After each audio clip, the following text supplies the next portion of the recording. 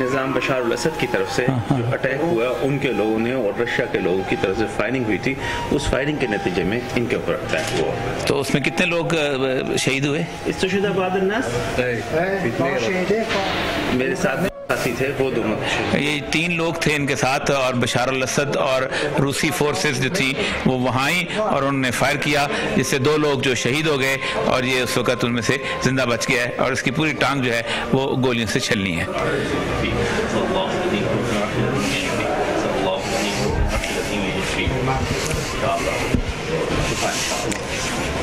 आप खुद देखें कि बुढ़ापे में ये कैसे लोग जो हैं इनको हॉस्पिटल की शक्ल देखना पड़ रही है।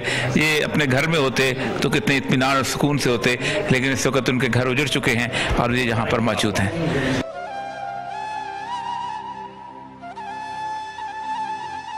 अस्सलाम वालेकुम। नहीं या अखी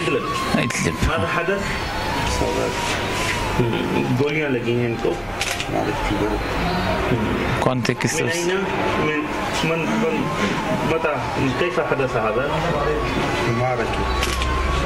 अटैक हुआ था, उस अटैक के अंदर हम अवाम। ये इदलिब पे जब अटैक हुआ है तो इन पर गोलियां लगी थी इनको और इनका पूरा ऊपर का हिस्सा जो है उस पर गोलियों से चलनी है। तो कितने लोग, हाउ मेनी पीपल? कम नास माक कम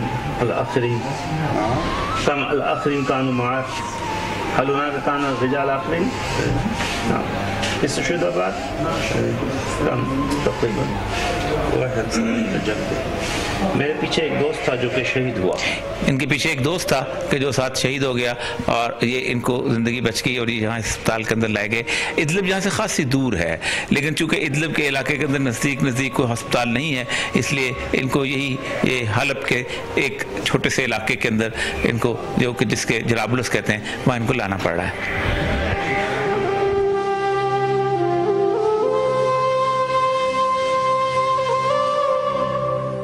दवाओं की यहाँ शदीद ज़रूरत है, लेकिन अल्लाह का फजल है कि तुर्क हुकूमत ने यहाँ पर बहुत ज़्यादा दवाइयाँ, मेरे सामने देख रहे होंगे कि आप, एक बहुत बड़ा स्टोर है कि जो यहाँ पर लोगों को फ्री दवाइयाँ फराम करने के लिए यहाँ पर दवाइयाँ दी गई हैं। उसके बावजूद भी ज़ाहिर बात है कि जिस किस्म की जंग है और जितने लोग यहाँ आ रहे हैं, यहाँ दवा की बहुत ज़रूरत है और जो कि यहाँ पर मुसलमान को इसमें शरीक होना चाहिए।